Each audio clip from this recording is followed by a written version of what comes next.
with the gym live that I decided to do another one today when I go for a little walk, do some cardio this morning. Woke up an hour ago, 8:30 now here. Woke up at 8:30, be working a little bit, paying some bills, some mood boosting activities just in the morning, counting how much money is gonna go down the drain. Anyhow, part of entrepreneurship. If you can't face the heat, get out of the kitchen type of thing. Anyhow, excited to be here. Yesterday was a good day. Like I said, I did a 2 hour plus live in the morning, took you guys to the gym, then went to the office, recorded a video, had a couple of meetings, and then started planning another video for the rest of the week. And like I mentioned yesterday, go check out my new channel, my real estate channel. That's the other video that I posted, just a minute long update about what I'm doing with my content. So I'm dividing my attention into two different buckets. There's going to be the so-called old channel, which this live is part of as well, which means that I'm going to be talking about the mindset and personal development stuff on this channel. And then the new one, the EJ Savanta Real Estate channel, is the one that has my dedicated 100% business topics going forward. But today, this morning, like I said, I'm going to go for a walk. I already prepped my breakfast, do some cardio, and I'm going to take you guys with me. So let's see if there's anybody who's interested in seeing what it looks like here in the morning, and then just have a chat going. So in the meantime, I'm going to just check out a couple of emails here and get ready. It's just muted. No, it's not.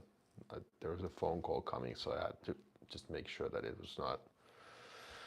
Did mute my line. And by the way, yeah, now that I still remember, can I do it here? Fuck, man. Cards, you know what I'm talking about.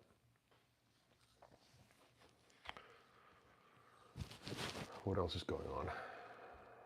The things I keep wondering. What do I keep wondering? Overwhelm is another thing. I had a meeting with a friend of mine, or potential future client, yesterday, and we started talking about overwhelm in life overall and how people just have so many things to do. And this seems to be the common theme. If I look at productivity overall, I think the biggest roadblock to all of us as far as productivity is just our inability to separate signal from noise. Every freaking day, every morning, what I do is that when I sit here at my desk and I'm pretty much ready to get started, so to say, for the day, the first question I ask for myself is, what's today's signal? Meaning, what is relevant for today? I might have 15 million different things to do, and right now that applies. I have so many bills to pay. I have so many potential headaches in my mind. I could take my mind there. I could start painting the worst case scenario. I could do that, but instead of doing that, I'm just gonna ask myself, okay, what's today's signal? What's the thing that moves the ball forward the most? And then I just do that. And today I was actually contemplating, before starting this live, I was contemplating, thinking inside my own head, should I do this? Should I start this? It's like, I'm anxious. I'm overwhelmed as well, because money things stress me out, the lack of growth and potential clients and future, what am I gonna do? All kinds of stuff. I mean, we all have that, right?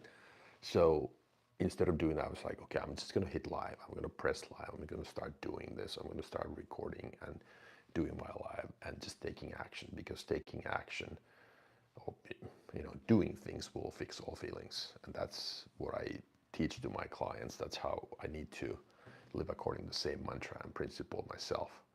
Anyhow, but my point is this. So the reason why we don't get stuff done, the reason why we can't finish our tasks, the reason why we are stuck, so to say, is because, in my opinion, is because we have just so much stuff that we worry about that we shouldn't be worrying about.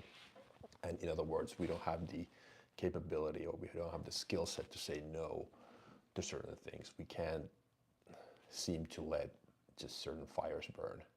And I've been on that boat for so many years as well. And it's still freaking hard for me. I started feeling really nervous this morning about, okay, well, how many am I behind on my payments? I mean, which which bills did I miss? And I started doing that. And I just had this kind of like this urge inside of me that, okay, I need to take care of that first. I need to take care of that first. And how many other things there are for today. But then it's like, okay, going back to my signal for today. Okay, what is that I need to do? I need to create content. I need to be here. I need to be prepping for the future videos. I need to be planning. I need to get better. So that's really the signal, and not the other stuff. I'll put things into perspective. I sold my house in December, and now a couple of weeks ago, the new owner contacted me saying that, okay, there's some moisture damage in the upstairs bathroom, and apparently there's been a leak inside the wall somehow. I don't know for how long, and don't ask me how come that never came up when I lived there for 10 years. And it's just like, according to local law, if there's like so-called undetected flaws that I should have been aware of, let's put it this way, then I would be liable. And usually in those cases, if he sues me, asks for damages, I'm liable. I'm the one paying out of pocket. So now you can wonder where my mind is going all the time. Okay, I sold my house, the guy's contacting me. Then I kind of got the report as far as what happened, but not really a comprehensive or a full report. So now I'm like, my mind is going there all the time. So how much is it gonna cost me? When is he gonna contact me? Is he gonna sue me?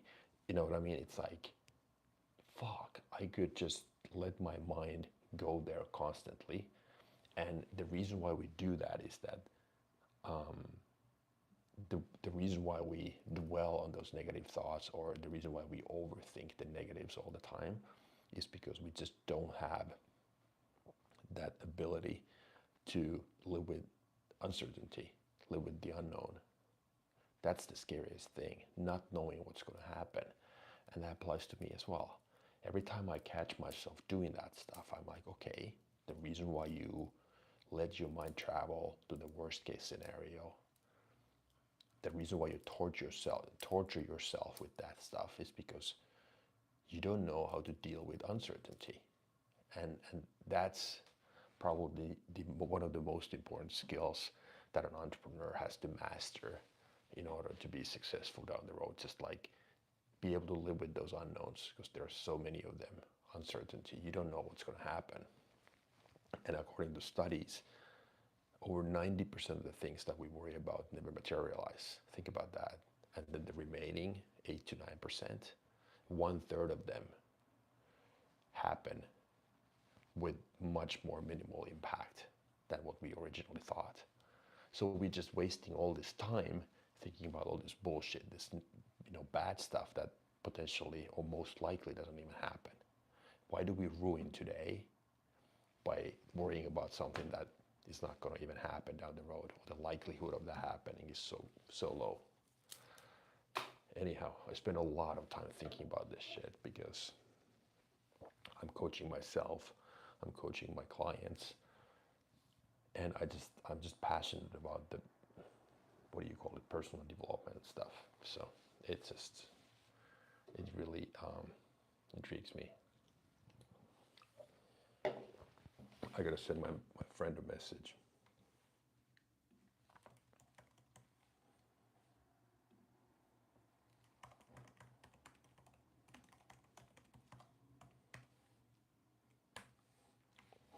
I was just telling him that I have my YouTube live going, so I'm going to call him later. But anyhow, so that's the thing. So if you are stuck, if you are wondering, if you have slow mornings, if you're like, what the fuck should I be doing today? It's like, ask yourself, what's today's signal? So first skill to learn is, okay, what applies to me? What is truly important out of all of these things that are on my plate? What is truly the most important thing? And that's a skill of itself, to understand what is that signal, so to say.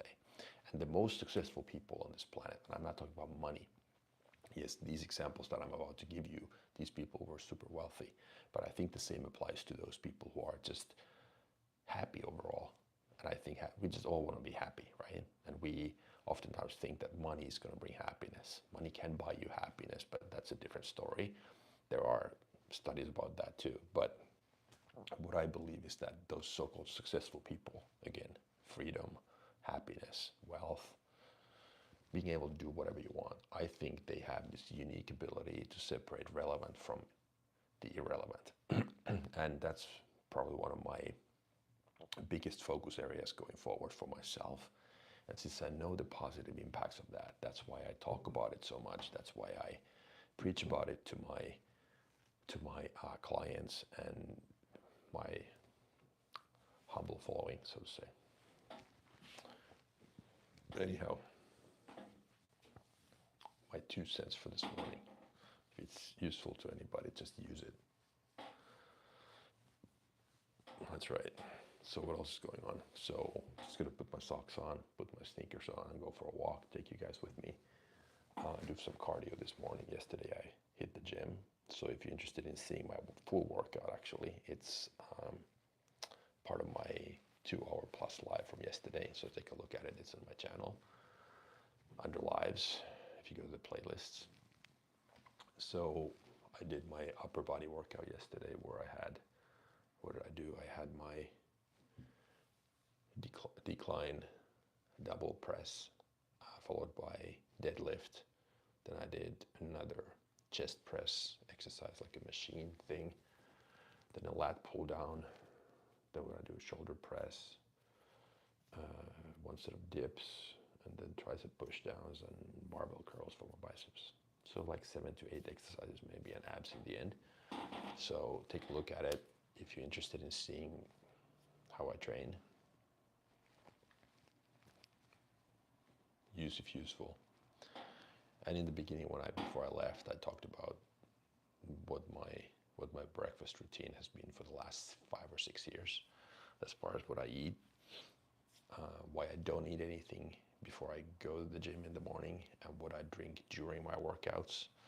So you'll hear all of that, again, if useful. So that's it. So let's get going. I gotta finish this. Finish this drink here.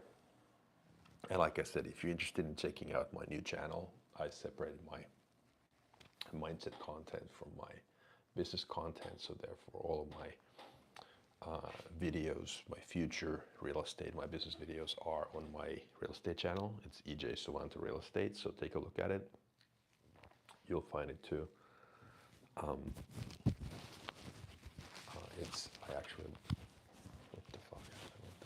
I recorded this really short 1-minute video yesterday that I also published about the introduction of that channel. So you'll find the YouTube handle there, or the link to that channel. So go take a look at it. I'm planning on doing a lot more in-depth videos going forward as far as the business content goes. So no more superficial 5 to 7 minute stuff.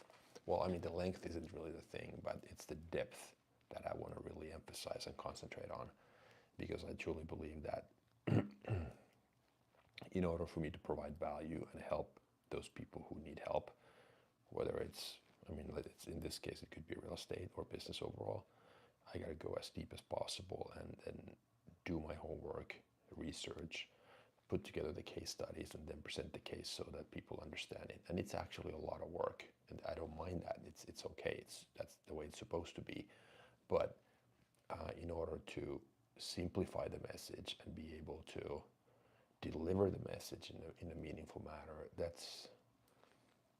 that's a skill as well. And time will tell how good I am at that. And it's one of those things that you always think that what you say makes sense, at least to yourself, because it's so clear in your own head. But then it's a completely different story to be able to write it down.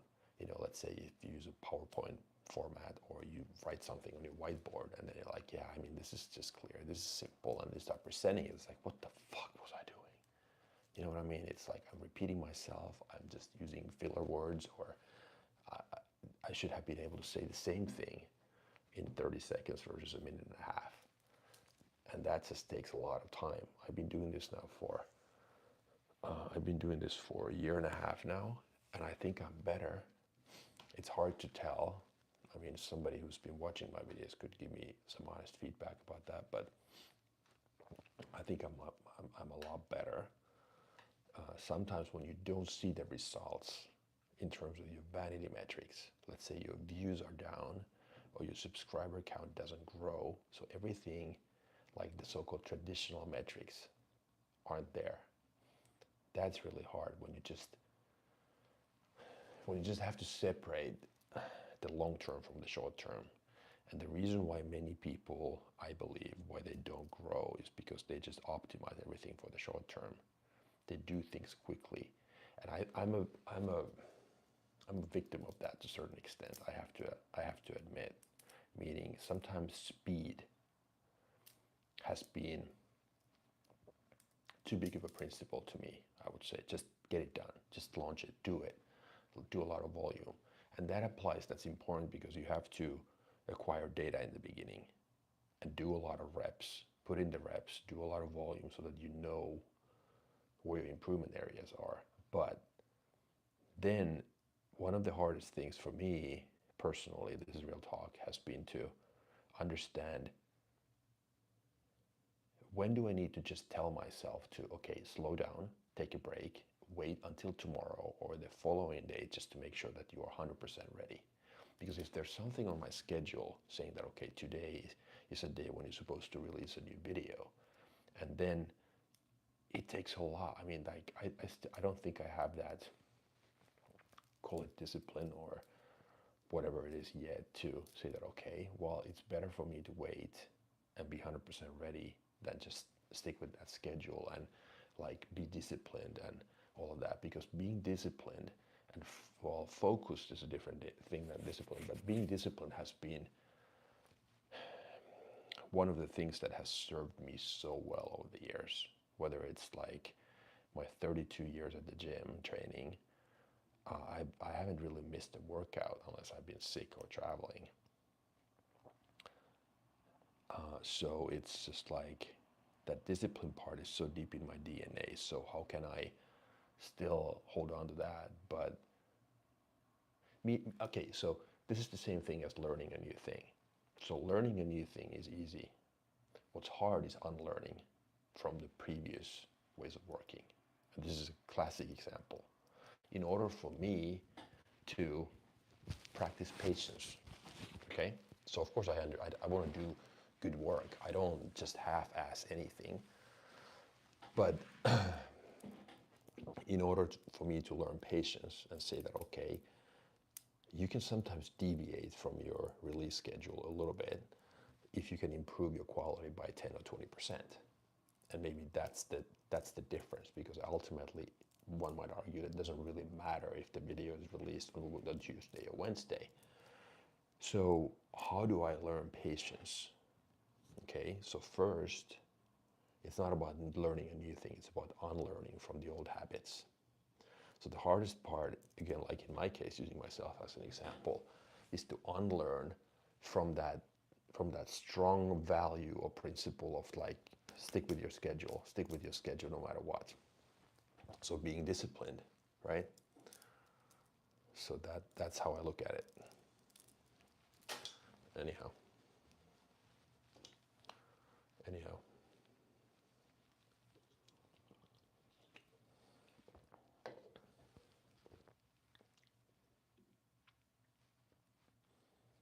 Soon I'm gonna head out, take you guys with me, do a little cardio in the morning. It's gonna be a nice day.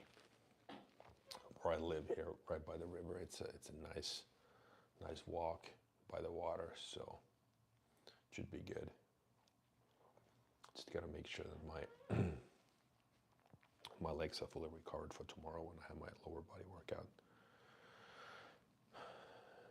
Recovery has been a pain in the butt lately. Oh my God, my right shoulder, like I spent like probably an hour yesterday foam rolling, and I have this medicine ball, this kind of like size of a baseball, hard, but it rolls really well on the ground, on the floor.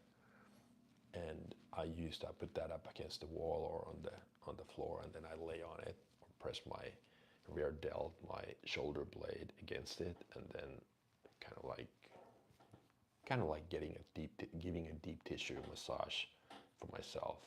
It's really effective, but I just noticed that I'm pushing it to the limit all the time. Again, the same thing what I just said about stick with your schedule. Sometimes I would benefit from unlearning from that skill, from the habit, in order to prioritize the recovery, right? But it's hard because something that has served you so well over the years, now all of a sudden somebody's going to tell you that, hey, well, you know what? This thing that has basically given you everything in your life is something that is no longer the most important principle. That's the thing. It's hard as fuck. It's hard. Unlearning is the first step, not relearning. To summarize the discussion so far. I don't know. I have strong opinions. That's okay. Everybody's allowed to have their own opinions. Doesn't mean that my opinions, my comments, I just said in the beginning that remember that there's just so much noise out there. One of my favorite sayings of all time is to say that 90% of all the information out there is just junk and noise and just bullshit. It doesn't apply to you. So you could say the same thing, that okay, what about your content? So that whatever you say about the unlearning versus relearning and recognizing signal versus noise, meaning what's relevant, what's irrelevant, does that apply to me? It doesn't necessarily apply to you. I think I'm right, but I know I'm right when it comes to me. It doesn't mean that I'm right as far as you goes. So I think the the hardest part about social media is that you find somebody you like. I follow certain people, their business content, their mindset stuff, and I'm their fan, let's put it this way. So one of the hardest things is to understand, because over time, let's say you follow somebody for a year, and then you start to see little differences all of a sudden. In the beginning, it seems that that person is in perfect alignment with your values, but it's like, oh my God, that thing, I don't really agree. I don't really buy what he or she said. So then it's like, how do I then recognize, because you've been such a fanboy like me, or fangirl, and then you're like, okay, that thing doesn't really seem to be, that doesn't make sense what he or she said. So then it's like, should I change my own thinking, or do I stick to my principles? You know what I mean? And then, say that, okay, well, it doesn't mean that everything that he or she says is I should follow blindly. The same thing, like one of the hardest things is to be a leader in your own life. Just know what applies to you. You can collect a lot of information. I can follow a bunch of different people on social media, the people I respect and admire, but it still doesn't mean that I need to copy all their habits. That's really fucking super hard. It's like being a teenage boy or girl in a concert, your favorite artist or band concert at a stadium. It's like, oh my God, I'm such a huge fan. But then being able to separate yourself from their actions, you know what I mean, and some of their values, is hard because you've been such a big fan for so many years. You see what I'm saying? So the same thing, like know what applies to you. Good morning from Ireland. Good morning. Good morning. Thanks for your feedback yesterday. So I don't know if you liked the workout, but yeah, I remember you. We talked about the recovery part, right? And the nutrition the other week, I think. If I remember right. Hopefully I'm right.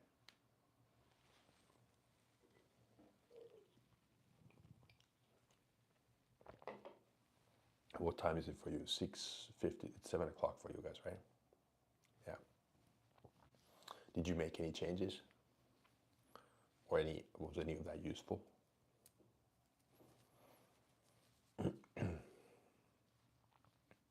Because you remember, right, we talked about the Irish breakfast, right? And eating heavy and you talked about the brain fog.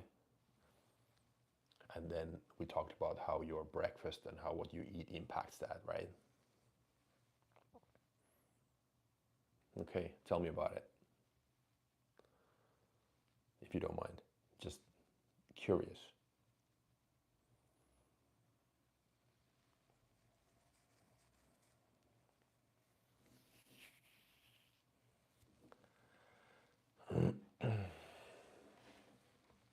I'm just going to send a message while you're potentially typing.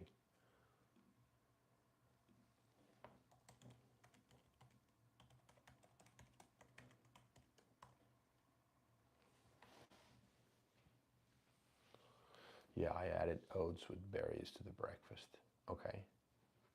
Any positive impact? But you didn't just add it. Did you keep the other items, or did you replace your old with the new?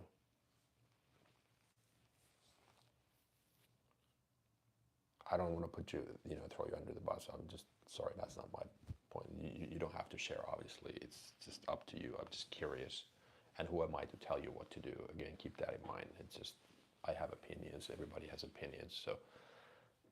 Um, so it's just,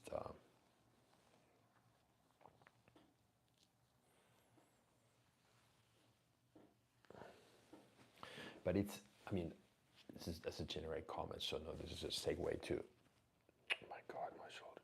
This is a segue to nutrition. So I don't know if you guys haven't tried it, but trust me on this. This is just, I don't think this is an opinion. I think this is a medical fact, a scientific fact. You eat the right way, meaning what is the right way? Okay, that's for you to determine, but overall clean, no, not a lot of fats, good carbs, lean protein, stuff like that, nothing processed, so to say. It has, trust me, it has a huge impact on your physical performance and most importantly, on your mind. You cut all the sugar from your diet, for instance. So you don't eat ice cream, candy, donuts, whatever you used to eat, sugary cereal in the morning. And I'm not criticizing anybody who does that. If that's your thing, go and do it, as long as you understand the long-term consequences. But if you're here to be the best version of yourself, I think you owe yourself a favor, to try that. Just try it out. It doesn't, cut all the sugar from, if you eat a lot of it, it might take you at least a week, maybe 2 weeks. The addiction part is the hardest, but if you get over that, it's not that hard. Then you will notice, the mental clarity is fucking unreal. Trust me, it's fucking unreal. I also discovered I was overstimulating myself in the morning. My fat burner had too many. I stopped taking it before breakfast and only take it before gym. It was a bad mix with coffee. Oh, that's okay. That's a good point. Yeah, with coffee especially. This is my vice. I have these. I like my caffeine in the morning, so I like the energy drinks. So, whatever. But the thing is that about the mental clarity, it's just such a huge thing. If you eat, our friend from Ireland here, it's like basically what you shared. So English breakfast, Irish breakfast, so it's a lot of bacon, eggs. It's pretty heavy. So what we talked about last time was that, okay, so if you have a corporate job or you have to concentrate for a long period of time, sit down, be present, be productive, be effective, which applies to all of us, I guess. Then if you eat really heavy, have really one large heavy meal, that could, your digestive system is on overload and all your blood goes into your stomach and you need to kind of process that, and it's like some people crash. But it seems that in your case, maybe it was more the stimulants in your so-called pre-workout, which you took based on what you said a little too early, and then just dividing that. So yeah, I think the thing is that caffeine, you can just divide it into smaller doses throughout the day, and obviously not taking anything too late. But I'm just curious if you now take it before workout, because if I remember right, you go to the gym after work. Oh no, actually it was lunch, right? After lunch. Or before lunch, after lunch, yeah. So early afternoon, so it's not too late for you. Because my next question would have been its impact on your sleep. But maybe that doesn't impact because you go right after lunch, right? So kind of early afternoon. what I remember. Yeah. Well, good. I mean, it's sometimes, I mean, most of the time you're the best auditor of your own of your own habits, but sometimes it's the outside perspective that helps you see things in a different light, in a different perspective. So I think that's the beauty of it, so to say. You know, as long as you just, I mean, we all make mistakes all the time. I mean, my life is not optimal in certain respects. My sleep is good nowadays. It's like, I don't even want to tell you how little I slept like 3 years ago when I had my last breakup. It was a tough time for me personally. But now my sleep is good. It's just such a big impact on my mood, on my ability to concentrate, recover, and all of that. And then my diet is pretty spot on, I would say. My workouts are good, intensive. I mean, I probably trained a little too hard, a little too much. But if I had to really take my game to the next level, I would probably say that, okay, maybe just cut all the caffeine. That's pretty much all of it. You know, it's like I don't drink alcohol. I don't obviously smoke, no nicotine products. It's probably that. And stress, but stress is a good thing too. It means I'm alive. There's nothing wrong with me. I think people, I mean, this is, I think stress is one of those topics that people try to kind of like, you read these medical journals and you read all these articles about how stress is going to kill you. Yeah, if you can't handle it, that means that if stress is impacting you that much, then you don't know how to get comfortable with the uncomfortable. Because I think the reason why we can't handle stress is that it's the same as we can't handle pain. And the endless opportunities are on the other side of pain always. That's how I look at it, meaning endless opportunities would be your ability to grow as a human being. And I think my number one job is to be able to be the best version of myself. And if I always try to avoid stress, meaning pain, I always just kind of like go around in circles. I never go through that scary part, which is called, the dark cloud, the pain. And the opportunities, the growth is on the other side of that. So I look at it this way. I think my only job, an option in that sense, in that case, is to really like look forward to that. It's like, bring it on. I mean, I want to see, bring it on. Pain or stress, again, using my example, this is just one of them, but the house that I sold, now I'm basically waiting here. It's like, okay, what's going to happen? Silence is not a good thing. They don't update me now. They're probably gathering data. They're probably next going to send me a claim. And if I don't pay whatever they want in damages or reduction in sale price, then they're probably going to sue me or threaten at least. You know what I mean? So it's like, that's an element of stress, right? It's pain. It's a classic example of not knowing what I need to deal with, or like not knowing what's going to happen. Dealing with uncertainty, right, is so hard. So I'm like, okay, bring it on. Come on, let's see. I want to see how good I can be, how I can handle that thing. I can turn into that too. Am I going to die? Is anybody going to get sick? Do I still have food on the table? Are my kids healthy? Do I lose my house? Probably none of this is going to happen. So what difference does it make? It doesn't fucking make a difference. And if I let that impact me now, it means that I'm just incapable of dealing with pain, dealing with stress, because I want to live in my comfort zone. What's the worst case? Well, this is going to turn into an epic story. I need to just pay up, find the money somewhere, or what. I mean, there are so many of these things in our lives. So I think that's the thing. We really need to learn how to get comfortable with the uncomfortable. Feel free to disagree, by the way. That's how I look at it. That's my number one job. If I want to live a life without regrets, if you listen to me, you hear me say this all the time. My two objectives for life, I don't have a money goal. I don't have any other goals but to, number one, live my life so that I don't have any regrets when I'm out of time.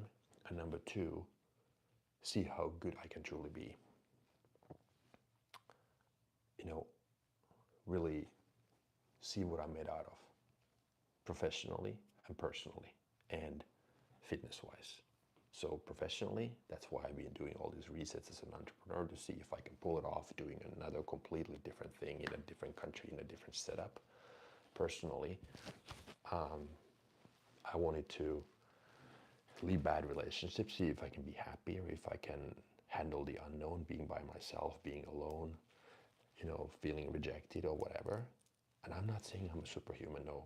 I'm just, I have my flaws like anybody else. This is how I look at it, and this is how I want to see how I can be the best version of myself. And you might have completely different values. Again, what I say might be just complete noise to you, or it might be your signal. But I don't think there's any other way but to learn how to get comfortable with the uncomfortable. If you really want to maximize your potential, whatever that is. And I'm not talking about money, by the way. I'm not talking about money. Money is a byproduct. Money is nice, but it can't be the primary goal ever. I'm not going to be ever saying that, okay, I want to be a billionaire or multi-millionaire. That's not my thing. I mean, I don't mind it, but it's like I'm not optimizing things for that.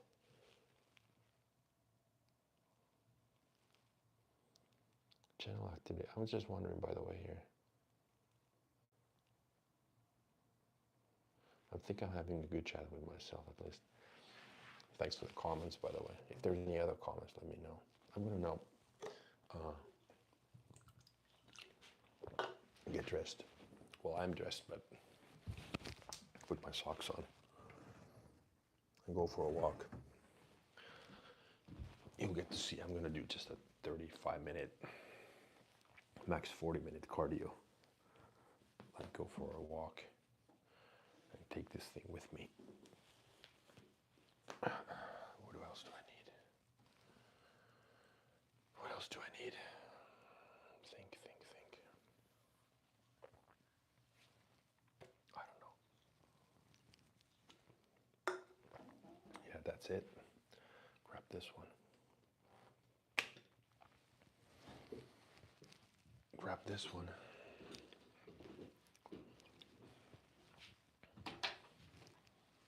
Grab this one. I just kind of messed up this microphone. Grab my sunglasses. Put my sneakers on. My shoes on.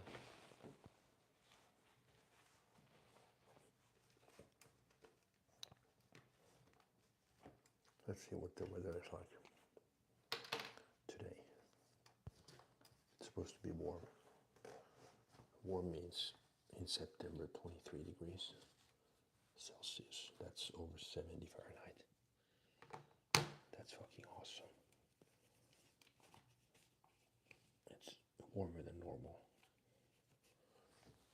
It's gonna get colder and darker soon. I hate that, man.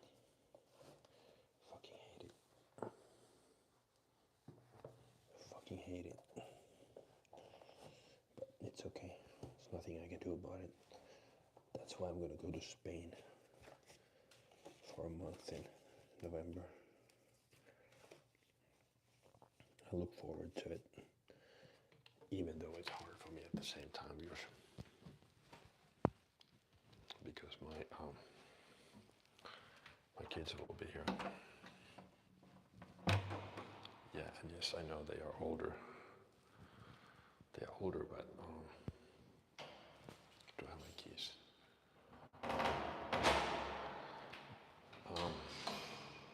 Yeah, what I was saying is that my can you hear me?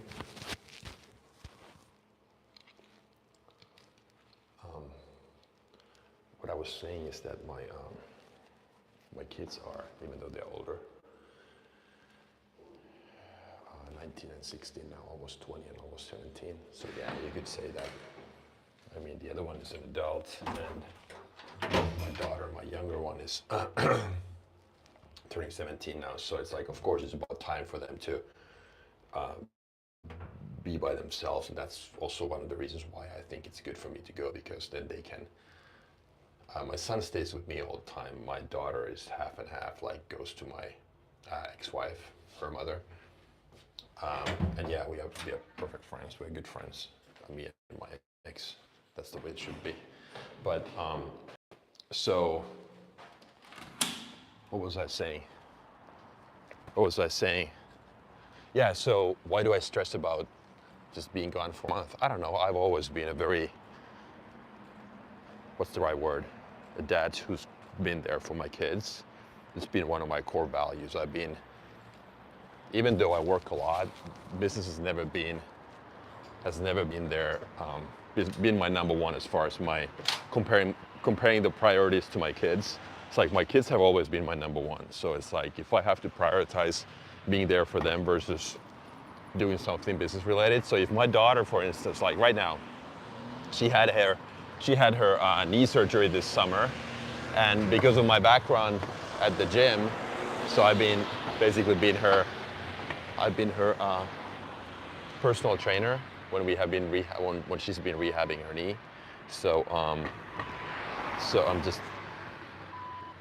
so I've always prioritized. If she wants to go at 5 o'clock, 6 o'clock in the evening, I've always basically been there with her.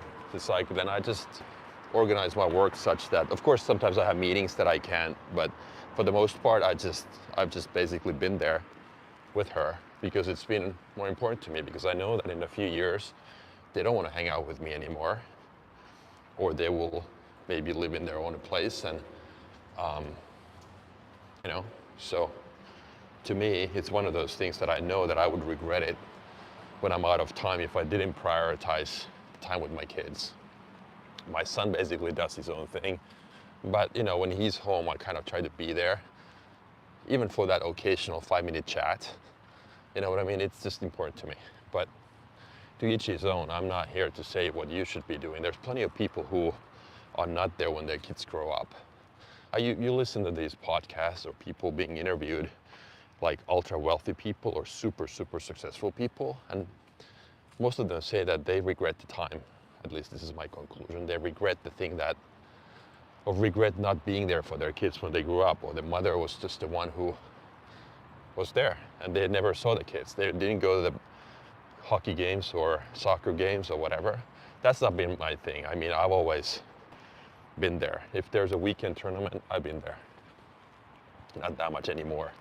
So it's just, we all do our thing. I'm going to show you where I'm walking. So this is where I live, like right there. So you can't see it anymore, but this is my neighborhood. I'm right in the center. I love it. It's just like I have a smaller place, but being right here in the middle, I can walk to the gym. I have 2 grocery stores nearby if I want to walk to them. And kind of quote unquote downtown is right there, center of the city, and this is how I just want it. Now, there was a time when I wanted more space, more privacy. Also, the cost of that was basically just a lot of maintenance and single family home, and in this climate, it's a fucking nightmare. So I grew tired of that, and I wanted to do something else. I sold the place, which now ends up being one of the biggest headaches right now, because of the potential damage and penalties and reduction potential in price. But I'm not gonna go there. Do I have anybody online? 2 people, yeah. Go ahead. Ask me something. Let's have a conversation going. And this is my morning cardio. I'm gonna hold my phone here and just keep this live going while I'm walking. And yesterday was gym. Today I do my cardio. No breakfast before I exercise. I just eat when I get back. I have my protein pancake thing that I do. And maybe I don't need these now. I can see you guys better. And then, yeah, I eat it when I get back. And yesterday was, I mean, speaking of diet, maybe this is something that some people are interested in. Yesterday I only had 3 solid meals. So I don't include the quote unquote liquid meal or the intra-workout drink that I had during my weight training session. But so I basically had, yesterday when I woke up, I had my morning greens and amino acids, a drink, and then I had my, call it energy drink, the one that I took this morning too. So then I went to the gym and I mixed my amino acids and my carbs in my intra-workout drink. That's really crucial. It's probably the most important thing, or meal, quote unquote meal for me, especially during those days when I train, because without that I wouldn't have enough energy. And the whole idea here is that many people have their, let's say, breakfast an hour before going to the gym. And trust me, you have a solid meal, your digestive system doesn't have enough time to process that. All your blood goes into your gut. And you don't get the nutrients that quickly. They go through your liver. So what I do is that my muscles are full. I don't mind having a large solid meal in the evening, let's say a couple hours before I go to bed. I actually prefer that. I sleep a little better. Plus, then the idea is that my muscles are full in the morning, but my stomach is empty. See what I mean? So your muscles are full of glycogen, but there's nothing in your stomach that prevents the blood from going to your muscles, right? When you train. So, but the key is that I would crash if I didn't have energy coming in during the workout. And the energy coming in this case, is my intra-workout drink. And I have 20 to 25 grams of amino acids, essentials, EAAs, and glutamine and stuff like that. I have this ready mix, the thing that I buy. And then I have another 25 to 30 grams of carbs, the fast acting carbs, okay? And that thing, when I keep sipping that, I keep drinking that, I have another bottle of that and then water bottle. So I keep drinking that thing during my workout. It doesn't go through my liver, it goes into my bloodstream right away, and I get the energy from that. And the most important part, when I get the aminos, the combination of carbs, that spikes up my insulin level. And when the insulin is higher, hormone, then the cells in my muscles open up, and then the vital amino acids go straight into my muscle cells, basically, to put it in layman's terms. So then I don't hit that catabolic state either, because I don't need a recovery drink or post-workout drink after the training session either. So you know what I mean? So I kill 2 birds with 1 stone. I get the energy from that, and I also get the quote-unquote anabolic effect of the right type of protein going into my system at the right time. And then I have plenty of time, but I have enough time to have my solid meal, my breakfast, then when I'm back home. That works for me. Try it. Yes, ideally, I'll probably have a little more energy if I had a large breakfast and then I waited for 3 hours. But I prefer training in the morning, so this is a perfect trade-off for me. This works for me. Try it if you like it. But I think the biggest mistake is to have a large meal and go and train right after that. Yeah, you don't feel hungry, but you don't get the benefit from that food because it takes so long for your system to digest that, and it makes no sense to have all of that food in your stomach because your body's trying to process that, digest that. Hey, how's it going? Yeah, I'm just doing my morning cardio. Took the phone with me, and which is typical for me, talking about being all over the place with my discussion topics this morning. Where am I right now? I'll just show you. Yeah, so still walking here by the river. Quiet morning. Really nobody here. Really nobody here. Well, nobody and nobody, but not a lot of people. How often do I do cardio? It depends. In the summer, I try to do it a couple of times a week. Last week, I didn't do any. Yes. Why? Because I just worked in the morning. Now I'm thinking that I would do these lives because I've made a commitment to do more lives down the road for this old channel. So if you go and take a look at my short 1-minute video that I uploaded yesterday, it explains what I did, the decision I made about content going forward. So I've divided my content and my attention into 2 different buckets, 2 different channels. This channel, which is going to be more about mindset stuff, attitude, personal development type things. And then I launched a new channel, which is just purely business and real estate. And right now, business equals real estate because I have my longest entrepreneurial background in that segment, in that industry, if that's a word, entrepreneurial background. Yeah, so I've been a full-time real estate operator, developer for 15, 16 years, and a part-time for 25 years. So that's kind of I think it would be foolish for me not to share some of those lessons and learnings from that time.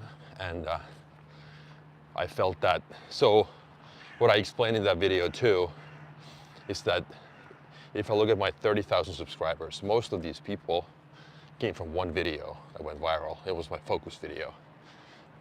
If you wanna watch that, I can link it here somehow. But what happened was that 90% of my subscribers, like I said, came from that video. And then I felt that when I was posting then as time went on, I started posting more and more about specific business topics. In the beginning, I was very generic about like, when you start a business, do this and learn these skills and whatnot. And as time went on, I started being more and more specific and talking more about real estate stuff. And I didn't feel that my content was doing that well.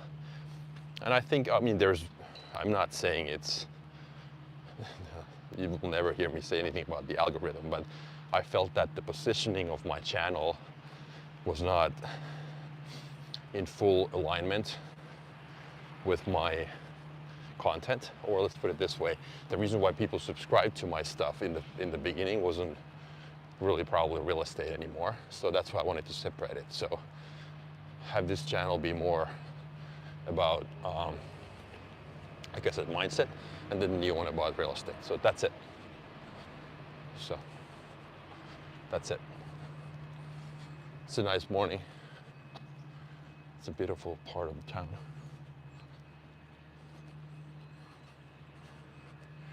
Yeah, I like walking here. You see all these leaves like run over me. It's fucking crazy. It's crazy, you know?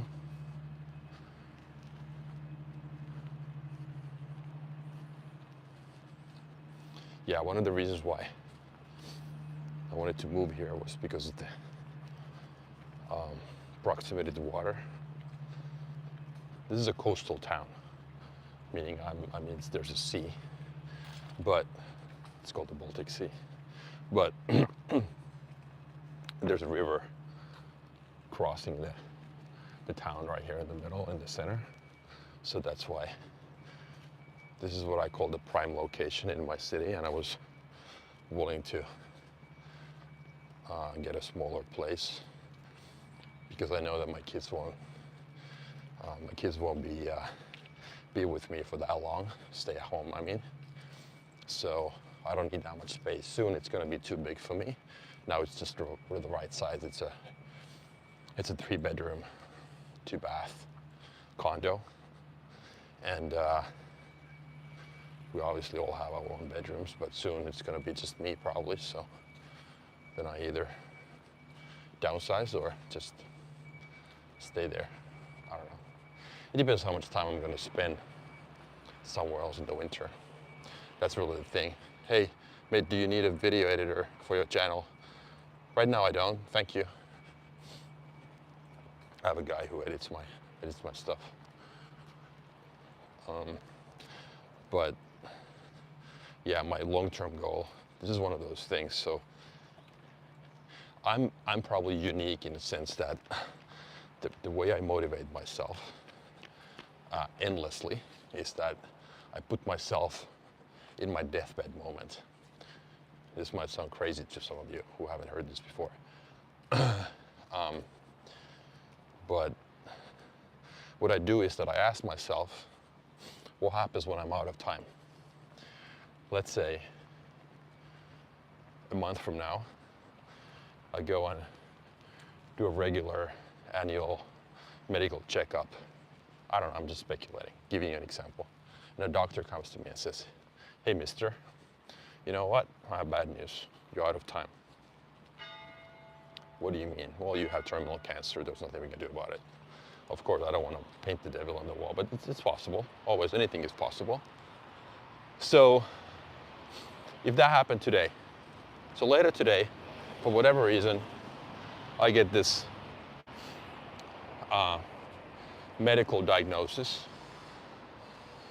So right now, right here and then, or right now, if somebody told me this today, what are the things that I feel that I still should be doing, or what are the things that I regret I didn't do yesterday or last year? I don't have any.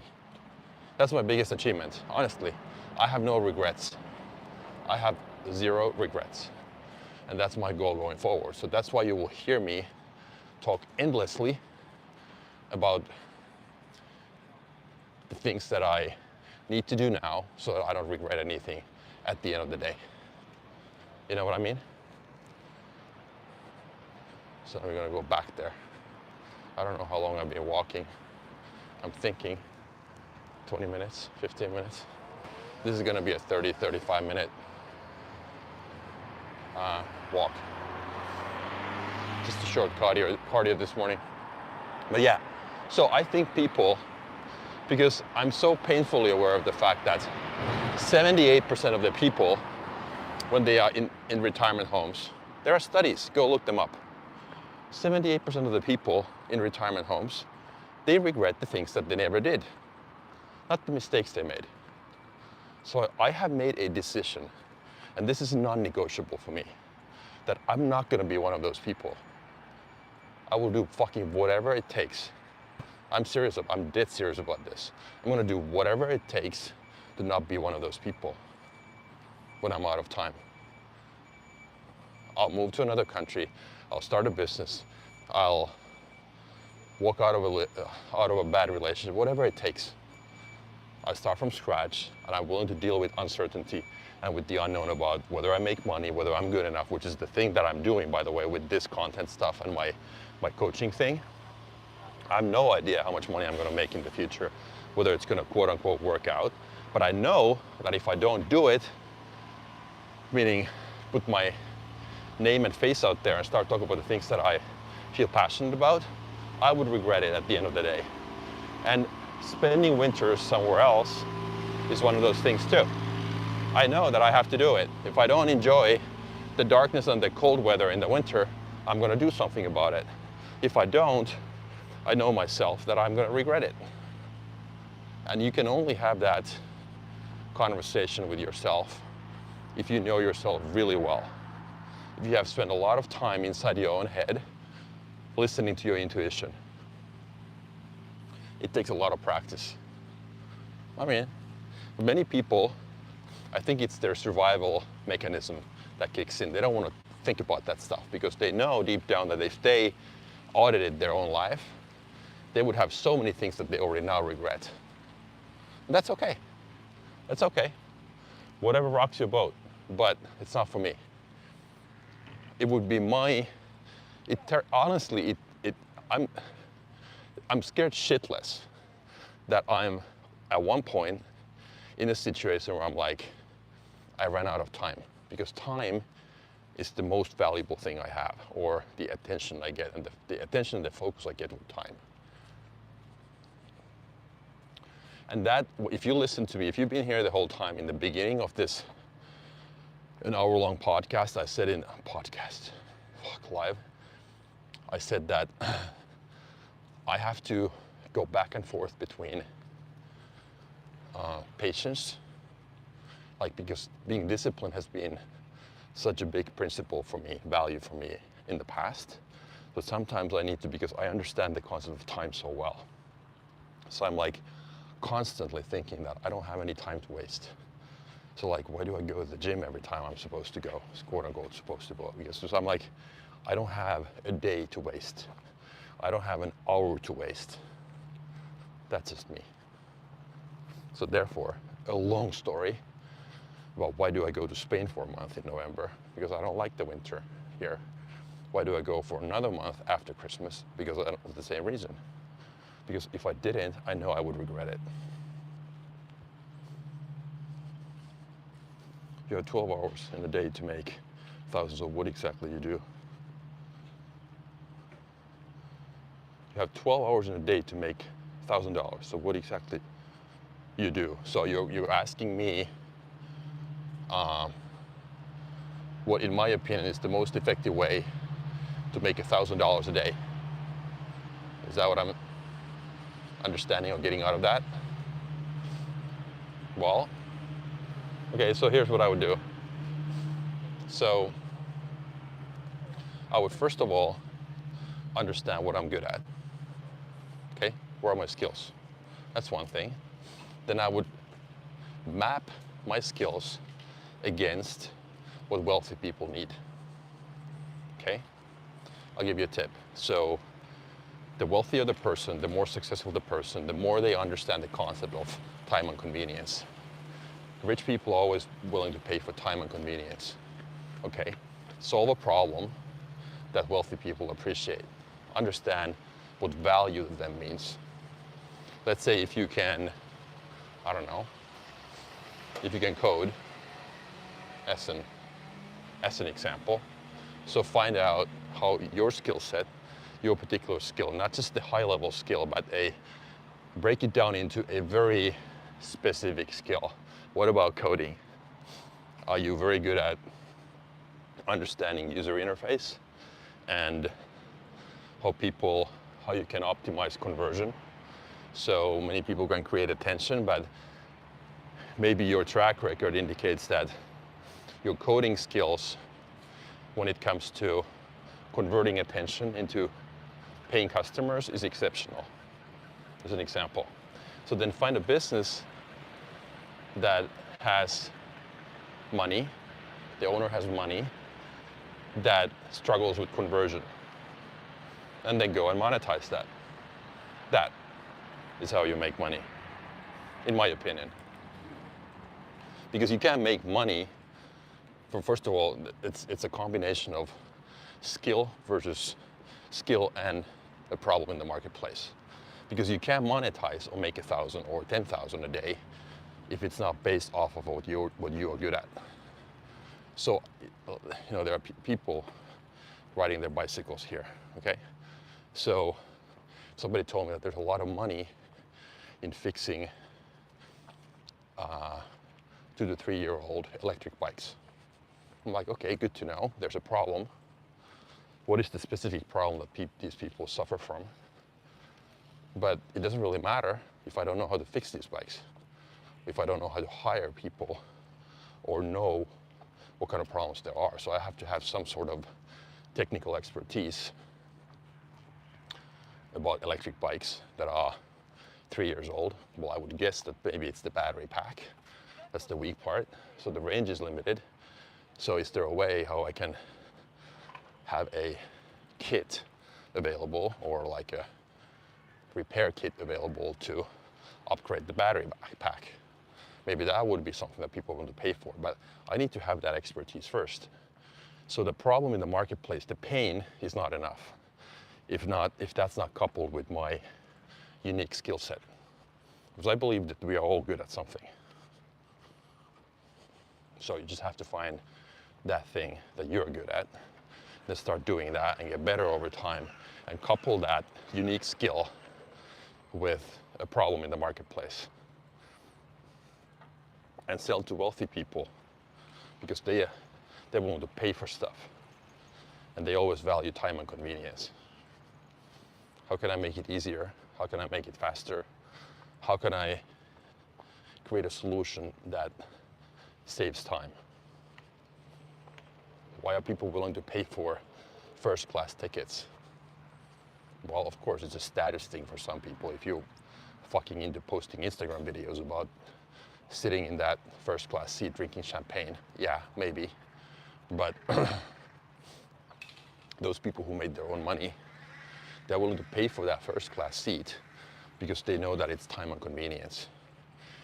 One might say that, okay, if it's 10,000 more expensive versus the economy, the coach seat back in the bus, okay, 12 hours, 10,000 divided by 12, that's a heck of a hourly rate.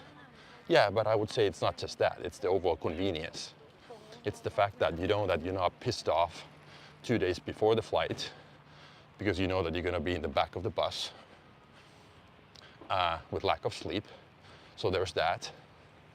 There's the satisfaction, the peace of mind, and the happiness before the flight itself, and your ability to sleep, recover, and then think about it. If you have that 12-hour flight, it means that there's a time difference.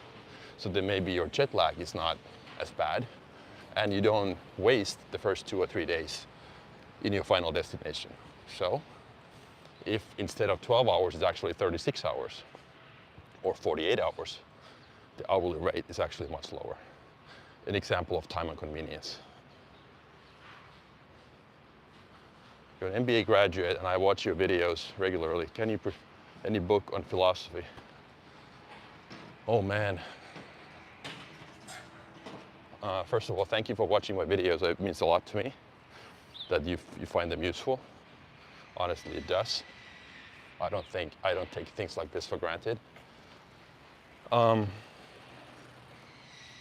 Almost got run over by a cyclist. Good times. Wouldn't that be interesting to fucking run into an accident? I mean, this is wide here. Look. Sorry, I don't want to dodge the bullet. I'm thinking there are probably some, but I'm actually, okay, I have a really good one for you. So what I did, it was 3 years ago. So Google this guy. So you probably have a Netflix subscription. So if you're into personal development and philosophy, this is not really philosophy. So it's like, I don't really have any good book references on philosophy, but if you're into personal development, go to Netflix and try to find this Netflix documentary that was directed by and produced by Jonah Hill, the actor. What he did was that he produced this documentary about his therapist. His name is Phil Stutz. Last name S-T-U-T-Z, Stutz, Phil. It's good. And not just that, but he has, I think, written at least 3 books. I read all of them.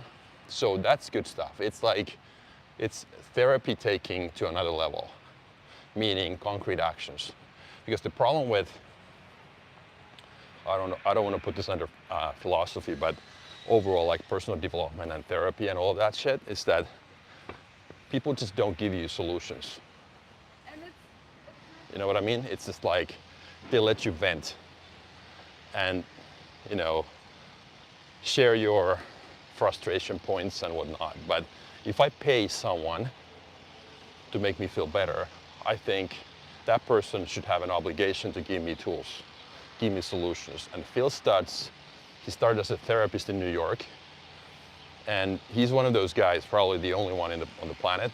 For sure there are others, but he's pretty well known, who gives you solutions. So read his books, but start by watching that documentary.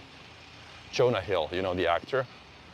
He was in Wolf of Wall Street with Leo DiCaprio, you know the guy? Anyhow, so it's good. So that's what I recommend. I can only give you that. But it's not only philosophy. Okay, makes sense? But that's just my opinion.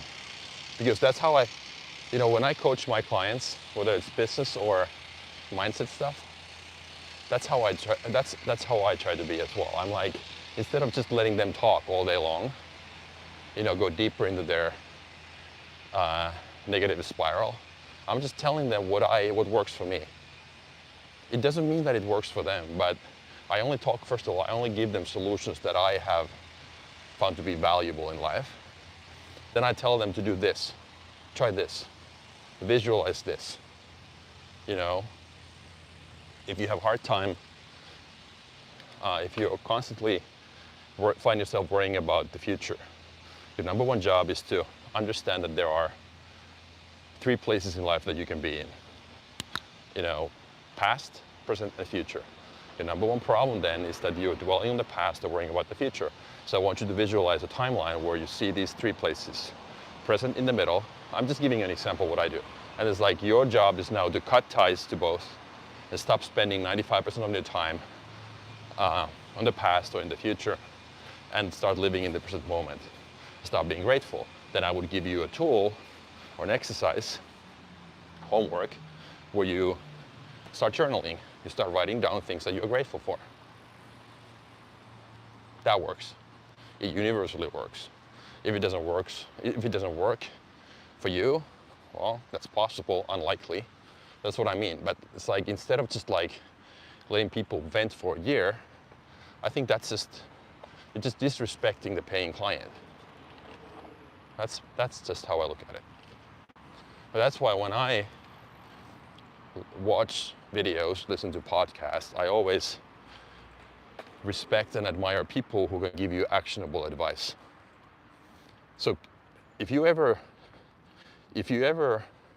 subscribe to anybody's stuff, a true expert, in my opinion, is a person who can explain the stuff to a 6th grader, to a 12-year-old, to a 10-year-old. If you truly understand what you're talking about. If I'm like, or to a child, any topic, if you're a great handyman or painter, you should be able to explain your craft in 3 different ways. Basic, intermediate, and advanced. Basic, what does it take to be a great painter? So there's a 4th grader, a 10-year-old, that comes to you. You're able to simplify your message and tell and explain to this person in 30 seconds what it takes to be a great painter. Then you have somebody who's an intermediate, who graduated, who started painting and wants to get better at it. They use a different set of examples, words, examples, and then an advanced person. So if you can't explain it, if you can't simplify the message, if you can't use the advanced or the intermediate techniques, you don't know yourself. I don't think so. And that separates those people who have done it in practice versus just read books.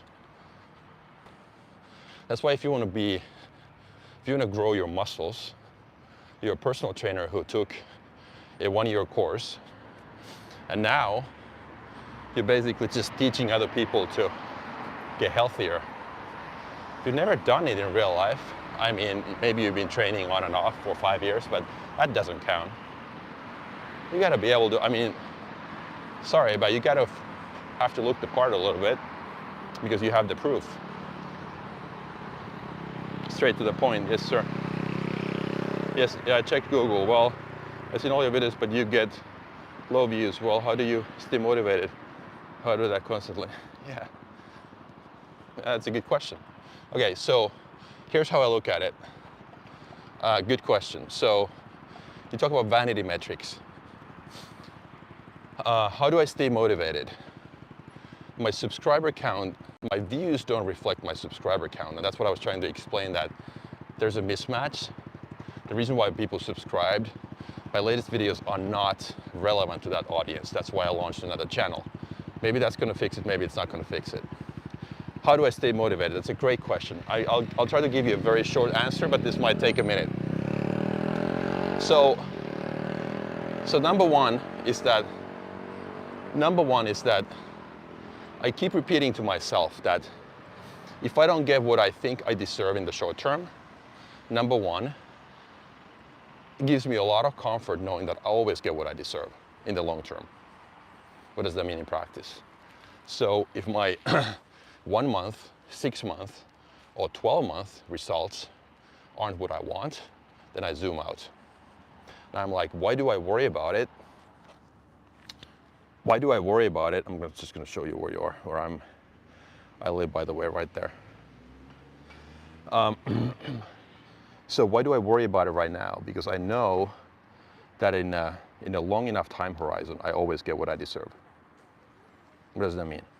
If I'm good enough, I will have my views at some point, whether it's going to take me a year or 2 or 5 or 10. But if I'm not good enough, this is one way for me to find out.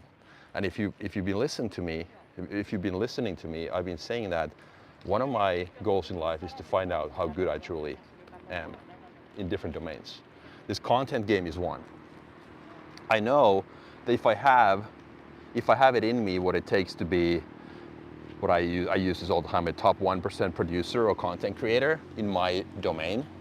I don't know what that means in terms of views or subscribers. If I have what it takes, I will get there. I always get what I deserve. So if after 5 years I'm still stuck, maybe that's a sign that this is my limit. So to your question, this is how I get motivation, because I keep repeating to myself that I always get what I deserve. I always get what I deserve. Of course, granted, I need to work hard. I need to find solutions, which I do all the time. I don't give up. But that gives me a lot of comfort. I always get what I deserve. So why do I worry about it? If you feel stuck, if you feel sad right now, zoom out. Does this matter? Ask yourself, this 6-month or 12-month slump, do I worry about it? Am I going to worry about this when I'm 90? If the answer is no, why the fuck do I need to worry about it today? I'm not disrespecting your question for using that word. I'm just saying that this is how I love your question. It's a great question. I always get what I deserve. And that's why when people, trust me, people contact me daily regarding editing videos, telling me that the reason why you get low views is because of your SEO, lack of optimization. Bullshit. Of course, that's part of it. But that's not going to fix everything. If it was that easy, everybody and anybody would do it. No, it's not. And I also think that if my videos are good enough, they will eventually find the audience. Maybe I'm not good enough. I don't know. I know I'm much more natural doing these lives. That's why I like doing this, because I want to bring this style more to my videos, even though I'm not scripted at all. But sometimes when I have the recording thing going on, it's like I just maybe I try too much. See what I mean? Did I answer your question at all? That's how I look at it. And then the other thing is that, as long as I enjoy it, then if I were you, I would ask a follow-up question. Let me do it for you. I would ask a follow-up question for myself that, okay, so how do you then know? So one of the key things in life is to understand when to push and when to pivot. Okay, so then you would ask me then, okay, when would you know, or when do you know when to keep pushing and when to pivot to something else? So using your example, you just explained to me that, okay, maybe the time horizon is not long enough, so zoom out. But when do you stop zooming out? That would be $1 million question, in my opinion. Okay, then my answer back to you would be that, okay, I first thought that when I started this YouTube, this content game and this coaching thing, it's like it's going to take me 5 years, minimum, to get good at it. Usually a season is 10 years, but 5 years for me to be good enough to be like top 5% maybe. I don't know. That's my guts. But so then you could ask me that, okay, what after 5 years if you still don't get what you think you deserve? Okay, that's a good one. So then I would say, okay, so push or pivot. So keep pushing, keep pushing, keep pushing, believing that at some point you will find your audience, you will find what you deserve, meaning that you're better than what your vanity metrics show. Or when to pivot. Pivot has been hard for me. Maybe if you listen to me, you might get the idea as well that I'm the guy who keeps pushing, keeps pushing, keeps pushing. But pivoting is hard because pivot to me has meant that I'm giving up. You know what I mean? And it's been hard for me to justify to myself that, okay, I'm allowed to pivot. Okay, so the reason why the way I explain this to myself now is that if you no longer have fun, if I can, no matter what my view count or my subscriber count looks like, if I still keep having fun, I keep doing it. But if, let's say, for 6 months I haven't had fun and it's just a grind, it feels like work to me because I don't work. I only do the things that I enjoy. This thing I enjoy. I don't need a break from this. I do this every day. So if it starts to feel like work and I feel like I need a vacation from this, then I pivot. That would be my thing. And I'm right now it feels like that might be 6 months of no fun anymore. I don't enjoy it. So then I would just pivot. You know? It's nice outside here. There's a little coffee shop here. These people open up soon. I heard, I haven't tasted, but my daughter said that they really have good, like donuts. They make themselves the batter and the dough or whatever you call it, and they make them themselves here. So it's cool. But yeah, that's how I look at it. I'm gonna head back. So, but again, I'm not saying I'm right. This is just what works for me. But the reason why people, I would just, if I gave anybody, and who am I to give anybody any advice? But still, I guess I'm in a position to give my kids some advice. But I would tell anybody who asked me this that the number one thing always is to know what applies to you. Knowing what to want is hard. You know what I mean? So knowing what to want means that don't just try to get everything. And don't just try to copy what your neighbor is trying to achieve in life. That's knowing what to want means. So ask yourself, what is important to me? If all of my friends like to own a Lamborghini and live in Monaco, you know what I mean, and post pictures in front of the casino, you know what I mean, how my Rolls Royce is being picked up and how I can tip the guy $200. See what I mean? Or how I need to have the latest Louis Vuitton handbag or whatever Gucci shoes. Don't just try to, achieve all of that shit. Just ask yourself, what applies to me? What is important to me? Once you know that, I didn't go inside yet. Once you know that, once you know what to want in life, getting that stuff is a lot easier. Most of us, and that's where the distraction and noise stuff, or signal versus noise, signal and noise, that's why it's so super crucial. Because most of us, we spend all our lives chasing the stuff that is really not our thing. Great perspective. Thank you, Jenna. Well, how do you handle failure or setbacks in your business, and what lessons have you learned? Oh my God, I have so many setbacks. Okay, great question. How do I handle setbacks and failures in business? Okay. I need to go back again. I lived in LA in 1999, and that's the first time I bought my first personal or self-development book.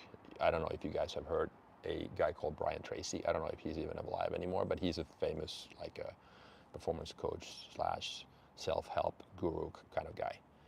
And he was teaching this principle back in the day where you were supposed to visualize your goal, and everything was about making your goals very concrete, and how he gave people examples of how his clients were able to achieve great things by just visualizing it, like nail it down. So the first step is to write down your goal and like do everything in your power. And if you want to drive a BMW, it's just like a tape sticker on your steering wheel that says that you're driving a BMW. So half of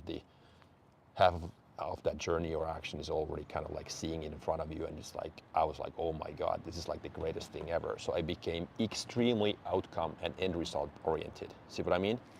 And that means that I was basically measuring my success based on whether I achieved my goal or not. And it took me probably 20 years to realize that that was not the right way. And let me explain. And I'm going to answer your question. Just bear with me. So that means, according to my theory, that if you are always about the win or the loss, that means that ultimately you are disappointed all the time, because life is full of micro level losses, like little setbacks daily. So if you always lose your mojo every time something bad happens, a little failure, a little thing going wrong, somebody complaining about a thing, it's just like you spend all your time dwelling on the past or worrying about the future. So the secret, then I was like, okay, there has to be a better way. And then when I started reading a lot, watching a lot, listening a lot, I was like, okay, so I really need to distance myself from the outcome. And this is where I answer your question. So listen, the way I was able to improve my happiness and actually achieve more was that I just like stopped worrying about the short-term results. I was like, it doesn't matter what happens because I win anyhow. I either get the desired outcome or an epic story. And those epic stories are the ones that actually teach me more than the desired outcomes. So if I lose my mojo, if I determine whether I succeeded or not based on the short-term results, I actually, in a weird, funny way, end up living more in my comfort zone because I'm trying to avoid the losses and the disappointments and the adversity and the setbacks in life. See what I mean? So when you decouple the short-term win or loss from your mind, you're like, okay, it doesn't matter. I just keep pushing. I keep pushing. I keep pushing. I take risks, and I'm brave. I have courage, and it's like I don't worry because I'm like, my goal is to test how good I truly am, and then at the end of the day, regret is the thing that I fear the most, because in my opinion, had I continued the same way, I would have lived more in my comfort zone, and I would have regretted things down the road. So the only way is to just keep telling yourself that I just focus on the present moment. I don't worry about tomorrow. I don't dwell on the past, and I decouple the short-term win or loss from my vocabulary. And I'm like, I always get what I deserve. So why do I worry about it? So I start living in this one-day cycle. If you watch my videos, I talk about one-day cycle. So 95% of your time you're living in a one-day cycle where you're like, I go from my job today is to understand what's my signal. One or two things. Then I do that. And I ask myself at the end of the day, was I able to do that? Meaning, did I go from 0 to 1 on that day? Did I empty my tank? And tomorrow, guess what? I start from scratch. And I again ask myself, what's today's signal?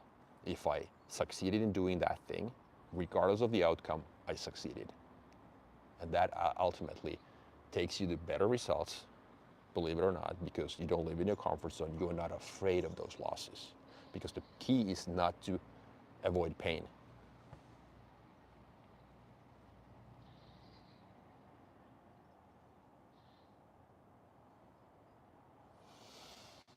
Appreciate that. Yeah, it's trust me, when I started a year and a half ago, if you go all the way back to my first videos on my channel, this channel, you'll probably see a difference there. I didn't do lives because I didn't have the audience back then. But so back in the day, this was one of, again, so real talk. A year and a half ago, I was nowhere on social media. I had a Facebook account. I didn't post there. And it was by choice because I wanted to be behind the scenes. I wanted to be invisible, incognito, right? Nobody would see my name. Nobody would see my face. I would just be flying under the radar. That was my ideal state. Then I started reading a lot about social media, how powerful that is for businesses to build their brands, and how all the attention is here. All the attention is on social media. Literally, everybody's glued to their phones, addicted. So if you're not there building your personal brand, if you're not there as a business owner, you're missing out on a lot. There's a huge opportunity. There's a lot of competition for sure, and I'm living proof of that. I struggle because of the competition and because I'm not probably good enough. But the point is that once I understood that, then again, I went back to myself saying that if I don't do this now, if I don't test if I can pull this off, meaning expose myself to all the criticism, all the feedback, people telling me how stupid I look, how ugly I am, or how whatever, those are my fears, right? I'm like, am I gonna regret this at 90? Then the answer was, because I can connect with myself, it's like, oh yeah, fuck yeah. This is gonna be one of those things that I'm gonna regret at 90 if I don't do it now. Then I was like, okay, so then I don't have a choice but to start doing it. That's why I started. It was scary as shit. And now I enjoy it tremendously. You just have to start doing it. To your question, how do you overcome that? You start doing it and you stop worrying about what other people say, because the thing is that, listen, if you don't do that stuff because of other people's potential comments or opinions, it's the same as giving them power over you on your life. You give these people power. The people you blame, they have the power. Right? Do you see what I mean? There's a direct link. So ask yourself, do I want to give these people so much power that they have control over me as far as what I do and what I don't do? That to me was the ultimate thing. I was like, fuck no. So I could not live with myself when I'm 90 or 80 or 100, whenever I'm out of time, hopefully, 100 or plus, whatever. I could not live with myself if I had regrets. And I knew that this would be one of those things that I just had to expose myself and see what I can do on social media, what I can do in building my brand, helping people, delivering my message, because I believe that somebody needs me as a person who tells these stories, because my unique way of my unique fingerprint, you know what I mean? That's how I look at it. So that's how you just start doing it, because fear is a feeling and you fix feelings by taking action always. So don't listen to your feelings. Like if you watch the whole thing today, so I mentioned to you in the beginning that I was overwhelmed this morning and I was 50-50 whether I should have started this or not. And I'm so glad I did, because of all these great comments, because of all the mental clarity I got after the fact. I took action and the action fixed my feelings. You just have to have that tool in your toolbox to understand that every single thing, you wake up tomorrow morning and you're gonna probably feel like shit, or you feel 100%. You don't know. But you know that you can always fix those feelings by taking action. Having fear, public speaking, other people's opinions, it's crazy. Nobody cares. Honestly, nobody cares, because we all have so much stuff on our own plate that we don't have time to worry about, what other people do. I always thought that everybody has so much energy in as far as evaluating and criticizing and analyzing my actions. No. I mean, of course they talk behind my scenes, but so what? So fucking what? But it's just, you gotta start it. You just have to start it. You fix those feelings by taking action. It's just everybody keeps saying the same thing, but it's just so true. Go to class. Talk to you later. Thanks a lot for your comments. I appreciate it. I appreciate it. Yeah. So that's how it is. So you distance yourself from the outcome, and that's how I look at it. This has been a great live. I'm so happy I did. I need to start doing these fucking daily. Whether I go to the gym, no matter what I do. But it's just,